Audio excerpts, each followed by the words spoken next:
ഭീമാപള്ളി പോയിട്ട് എന്തൊക്കെ സാധനങ്ങളാണ് വാങ്ങിച്ചിട്ടുള്ളതെന്ന് നിങ്ങൾക്ക് കാണിച്ചു തരാം കേട്ടോ. അപ്പോൾ ആദ്യം തന്നെ നമ്മൾ കുറച്ച് പൂള് വാങ്ങിച്ചിട്ടുണ്ടായിരുന്നു, കുറച്ച് വലുത് തന്നെ വാങ്ങിച്ചിട്ടുണ്ടായിരുന്നു. പിന്നെ ഈ 2 വള വാങ്ങിച്ചിട്ടുണ്ടായിരുന്നു, ഇതുവരെയ്ക്കും പൊട്ടിച്ചിട്ടില്ല. പിന്നെ ഈ 2 മാല വാങ്ങിച്ചിട്ടുണ്ടായിരുന്നു.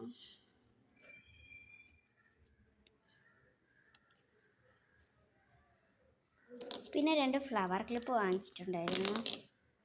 പിന്നെ ഒരു ബ്രേസ്ലെറ്റ് വാങ്ങിച്ചിട്ടുണ്ടായിരുന്നു, നല്ല ക്യൂട്ട് ബ്രേസ്ലെറ്റ് ആണ് കേട്ടോ ഇത്.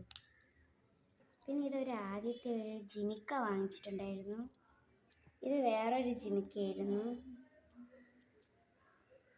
പിന്നെ വേറൊരു കമ്മൽ വാങ്ങിച്ചിട്ടുണ്ടായിരുന്നു. പിന്നെ 2 ബിപ്പിയുടെ മൈലാഞ്ചി വാങ്ങിച്ചിട്ടുണ്ടായിരുന്നു. പിന്നെ കുറച്ച് സെൻറ്റ് വാങ്ങിച്ചിട്ടുണ്ടായിരുന്നു. പിന്നെ വേറൊരു ബോഡി ഫ്രെയിം കൂടെ വാങ്ങിച്ചിട്ടുണ്ടായിരുന്നു. പിന്നെ ഗൈസ് ഞാൻ സ്റ്റെക്കൻ സ്റ്റഡ് കുത്തിയിട്ടുണ്ടായിരുന്നു. ഇന്നത്തെ വീഡിയോ ഇത്രയേ ഉള്ളൂ. Okay bye, subscribe.